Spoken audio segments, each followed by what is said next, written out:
Joe Rogan landed this one punch on Wes Huff.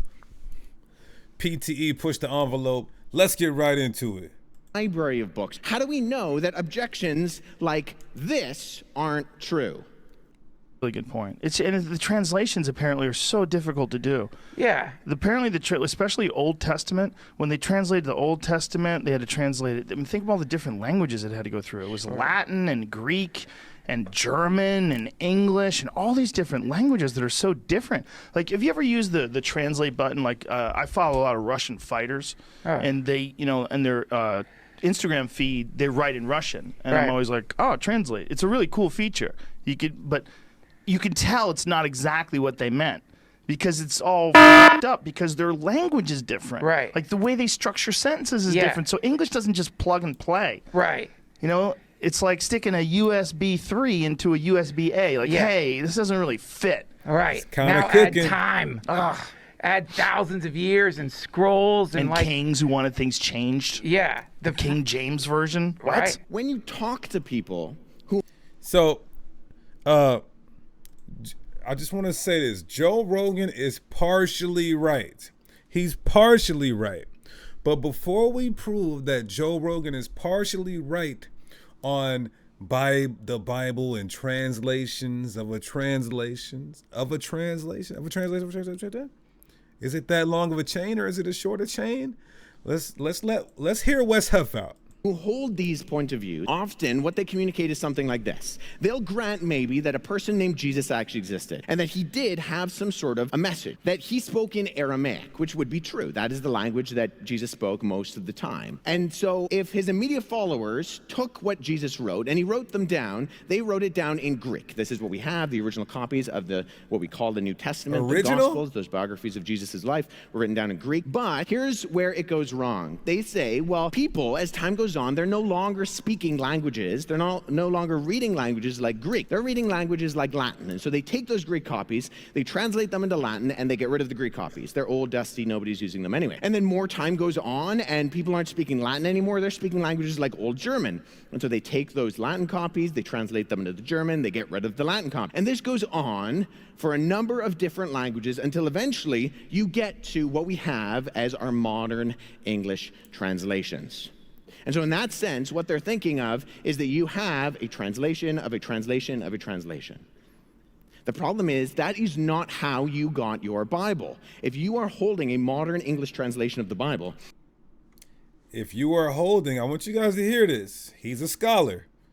If you are holding a modern English translation of the Bible, then what? It is not a translation of previous languages all the way up, a translation of a translation of a translation. When you hold a Bible, it's translated from those original languages that I referred to before. It's translated directly from the Hebrew and the Greek, and actually translation committees, these groups of scholars and academics who get together to translate the Bible and make it understandable in your language, in my language, they actually take into consideration how previous translations rendered certain things. Now, let's talk about that, y'all. Joe Rogan may have landed the first punch or this one punch on our main man, Wes Huff. Because Wes Huff is asserting that the modern English Bible we have today is not a translation of a translation of a translation of a translation. But that depends on which modern English Bible, and it also depends on which book in the English Bible. Let's talk about it. This is the Orthodox Study Bible. The Orthodox Study Bible, this is an Eastern Orthodox Study Bible published in 2008. Is that modern enough for you? It's the English Modern Bible. The Eastern Orthodox Church is a pretty big denomination. And it says it uses an English translation of the Septuagint.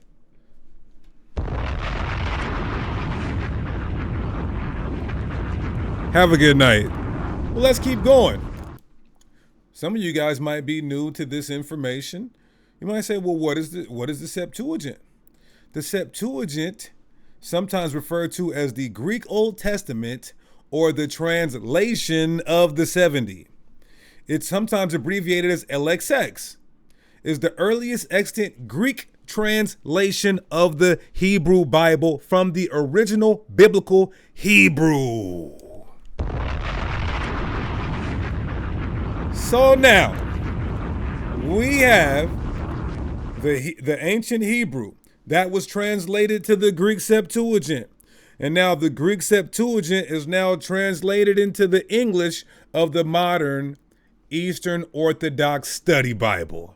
So how can we be scholars and say that the modern English Bible, don't let me get on other languages and translations, but let's just stick with the modern English Bible. How could you sit up here and make this statement that it is not a translation of a translation of a translation? Now, to further go deeper, is so many layers into how we got our Bible, the composition and transmission. To go deeper, the New Testament quotes the Greek Septuagint. Quotations from the Greek Septuagint in the New Testament. Some say about 90%. When the New Testament is quoting the Old Testament, they say 90% of that is from the Greek Septuagint, a translation of the Hebrew.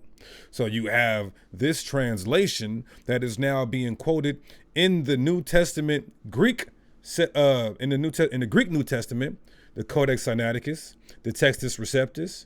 So now we have a translation all in the New Testament, in the Greek, the Byzantine text in the Codex Sinaiticus.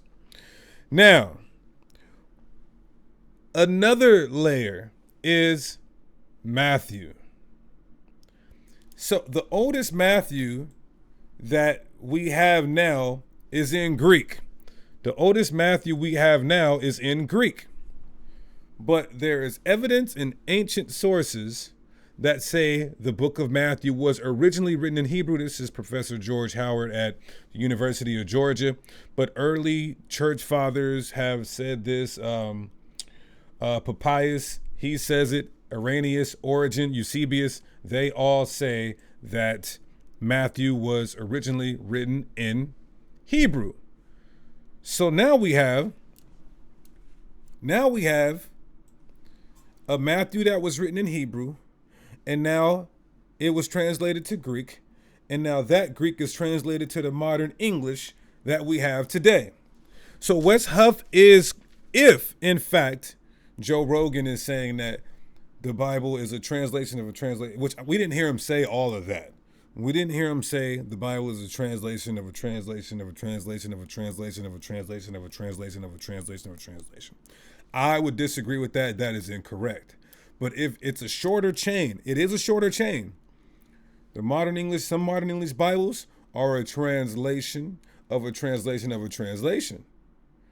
So we cannot